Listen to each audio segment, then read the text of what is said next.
between the concepts studied and the aspects of implementation, it's somewhere a disconnect exists. And that disconnection is the key to be addressed. And this NEP 2020, the most important challenge of it, that it targets that by 2030, the GR, the gross enrollment ratio, is to be 100%. Now, if you look at that 100% GR, you are going to have 250 million students to be enrolled in 2030. And if we take the ratio of 1:35, teacher and student ratio, we will be requiring 7 million plus teachers who would be required to be trained by a BA, 1 year, 2 year, whatever courses they are having. Now, the important fact today is the awareness. When we go to other institutions, we talk to people, we see that today it is almost 2 years this NEP was introduced.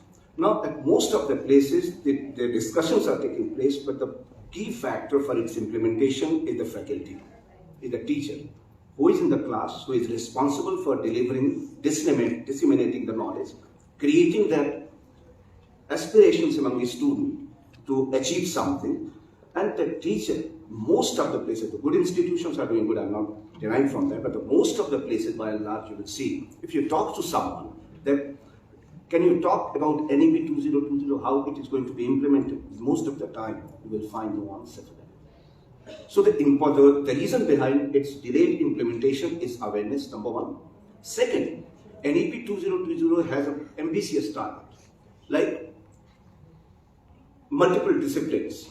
Now, if a student in graduation, he is interested into BSc program and has interest in arts or psychology.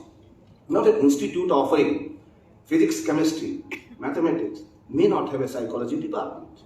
But if that college does not have, the option suggested is to form a cluster of colleges, where other college has a department in psychology, and this college has certain departments which the other institution might not have, and they club together. Now, if there are 403 private universities, and even more, around 43,313 private colleges in the country. Now, unless we make an effort which takes inclusive approach by including the private institutions, the implementation will always be, we will see gray areas in implementation. Because to achieve that target, number one, we need funding. We need high degree of scholarship among private institutions to encourage that enrollment from where that fund will come. And this is what the challenge is discussion among the government agencies also. So that is one thing. And second thing, there are two things, that is skill development, and second is skill upgradation. Development is a continual process. Development does not take place overnight. So there are certain basic skills which needs to be inculcated.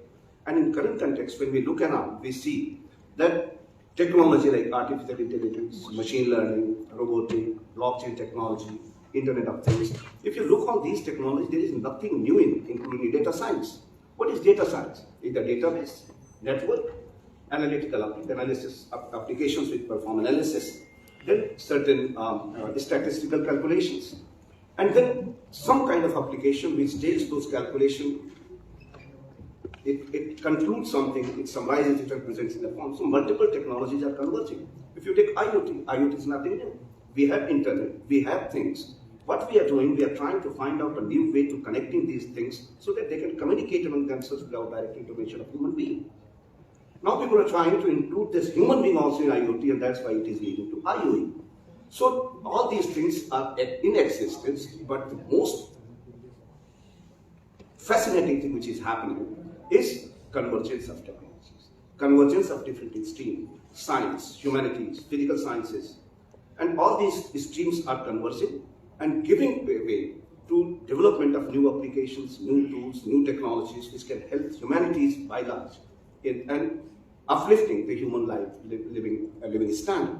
So, important thing is, today the student who comes out from the institute, he should have that analytical capability, the critical thinking, design thinking, ability to correlate and collaborate with other aspects, And that's why probably in elementary education we see that in middle level, STEM education has been introduced. The objective of STEM education is just to inculcate that